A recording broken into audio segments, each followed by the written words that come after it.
Kaya ako'y naiinggit dito sa Singapore dyan ha? Singapore. Alam mo ba ang Nakaschedule tayo pumunta dyan. Oo. Nakakuha na kami ticket ni Kuya Benny. Pwede. Dahil ang Singapore ay nakakatatlong repatriation na. Huh? Third Middle East repatriation flight nag-touchdown sa Changi Airport kahapon. Di ba hindi Wow. pwede lumipad yung aeroplano, sabi? Kung papupuntahin mo dun sa bawal. Oo. Doon mo ilapag sa pwede. At doon mo papuntahin yung mga gusto mong sumakay. Dito sa ikatlong repatriation, 218 Singaporeans, kasama ang kanilang mga dependents, ang nakauwi safely from Riyadh, Saudi Arabia. So direkta from Riyadh ito? Eh, kasi Okay. sa Saudi pwede namang sumakay Oho. Meron namang biyahe Doon nila pinapunta yung mga gustong umuwing Singaporeans. Ano ito? Mga tourist ito? Nason? O Hindi yung ba workers? talagang doon may Naka-base dependent. talaga yun, no? Oo. Naka-base talaga ron At sa ito Middle pangatlo na, ibig sabihin, tuloy-tuloy.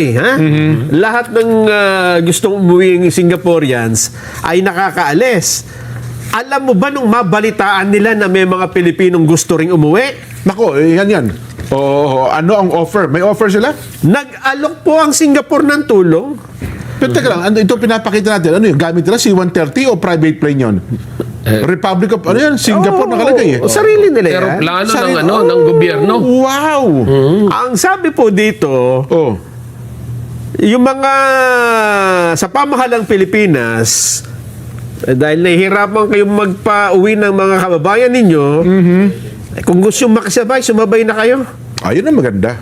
Oo. Isang A330 multi-role tanker transport plane ng Republic of Singapore Air Force Air Force! ang planong ipadala sa Jeddah, Saudi Arabia sa March 12 ba ngayon? March 12. Ngayong Friday, naku, Di bukas. ngayon. Friday, Wednesday Ngayong pala. ngayong Webes, bukas. Ang Friday. Oo. Tama. So, alis ngayon, dating Friday Bukas bukas ang alis doon sa sa Singapore. Oo, Okay. lalapag sa Jeddah. Oh. Pero hindi pa tiyak kung ilan ang pwedeng ma-accommodate.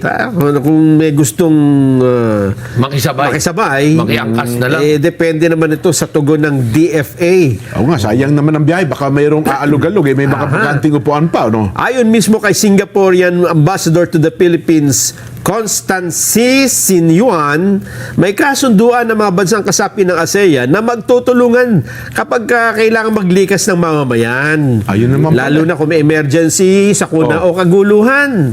Ayun pala si Ambassador. Wow. Oo, kakilala ko to nung bata-bata pa kami. Ganda pala ng Singapore. Ang ambassador, ha? Oo, una na nagpadala ng eroplano ang Singapore sa Riyadh noong Miyerkules para maiuwi ang kanilang mga kababayan matapos nga magkaroon ng mga airstrike dyan po sa Iran. Ayun, Oo. Kaya nung isang beses na sila ay nanundo din ng Singaporean, di ba nakiusap ang Malaysia? Kasi Na- katabi lang din nila ng Malaysia. Oo, na isabay yung kanilang Yung mamamayan. mamamayan ng Malaysia. Isinakay nila dyan. Ganon. Kaya pala mukhang may mga Malaysia na kasama. Yun ba yun? Kaya ito, pwede talaga. Ganyan sana lagi. Hindi, may kasunduan naman pala mga ASEAN countries na kapag kami ganyan. Basta kailangan lang humingi tayo ng tulong. Sa coordination. Ito nga, nag-aalok na, di ba? Ewan ko kung may tugon na ang DFA dito. Ayun, kung baka may mga Pilipino na nasa airport na po ng Saudi Arabia, samantalahin nyo po ito, siguro. O baka may mga kamag-anak sila na sa Pilipinas na nanonood ngayon, makipag-ugnayan na po kayo sa sa embahada natin doon, Nason? Sa Saudi, para i-coordinate naman sa embahada ng Singapore na nandoon din. Ayun nga. Nakakaingit nga talaga ang Singapore, no?